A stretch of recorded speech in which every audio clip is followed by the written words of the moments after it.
maybe something like this. Or this. But what if I told you the typical MS-13 gang member in the US actually looks like one of these young men on Facebook? They're around 18 years old. They like selfies and memes about the Joker. And the young men in these photos have all been charged with or convicted of horrific crimes. MS-13. Kidnapped, shot, and burned in his car by MS-13 gang members. The gang has committed 27 murders. Taking advantage of illegal immigrants. Machetes? That's their favorite weapon of choice. MS-13 has become notorious for committing some brutal crimes. But that's not all we hear about them. MS-13 takes advantage of glaring loopholes in our immigration laws. Pouring into the country. Violated our borders. Open borders. Let MS-13 all over our country. Not with me. We're taking them out by the thousands.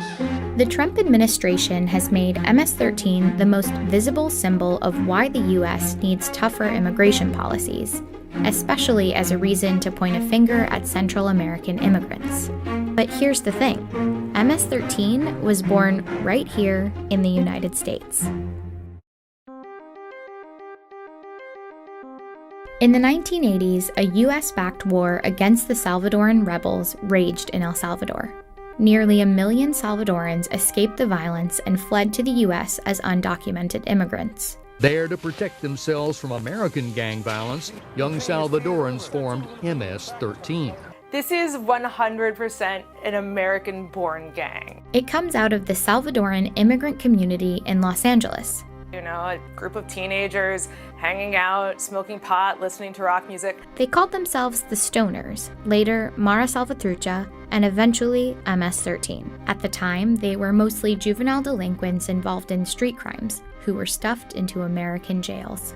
Eventually, in the 90s and early 2000s, the U.S. sent large numbers of convicted immigrants back to El Salvador. Today, 103 dangerous individuals are off the streets and will no longer be a threat to those communities or in the United States. But the strategy of deporting the MS-13 problem didn't quite succeed. To one of the most violent street gangs in the country, the gang is known as Mara Salvatrucha. What the FBI is now calling the most dangerous gang in America. Violent criminals who represent a more immediate threat to Americans here at home than terrorists. MS-13 members eventually set up cliques on the east coast of the U.S., concentrated in the suburbs of Boston, D.C., and Long Island.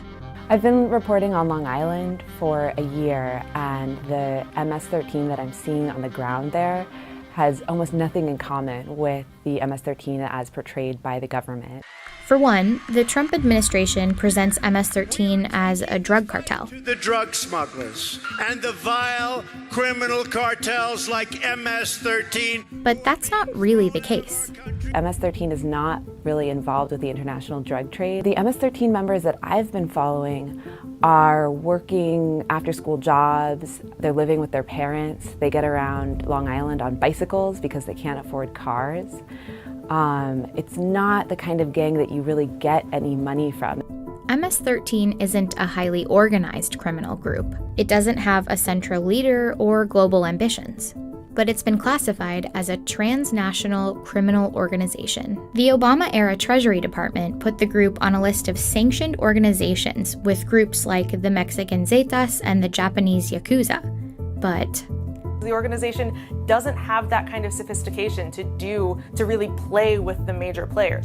Yet MS-13 alarmism has persisted for decades. MS-13 has the potential to be far more dangerous than gangs like the Bloods and Crips. One of the fastest growing gangs in our nation. It's a fact. MS-13 is the fastest growing gang in the United States.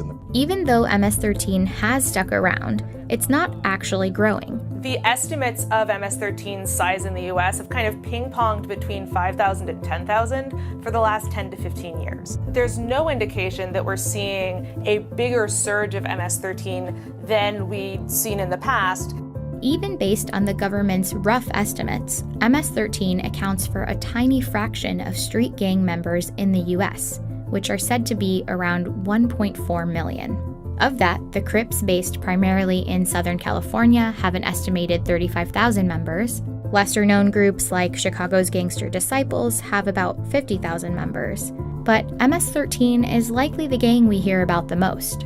Now, with Central American immigrants seeking asylum at the U.S. border, The Trump administration has raised a new concern about MS-13 posing as fake families.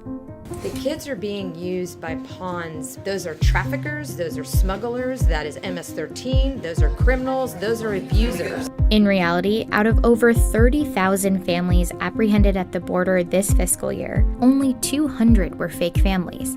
And there's no evidence to tie any of them to MS-13. The administration has said that it's carrying out aggressive immigration raids to pick up MS-13 members. And we're sending MS-13 out by the thousands. But they may actually be picking up the gang's victims.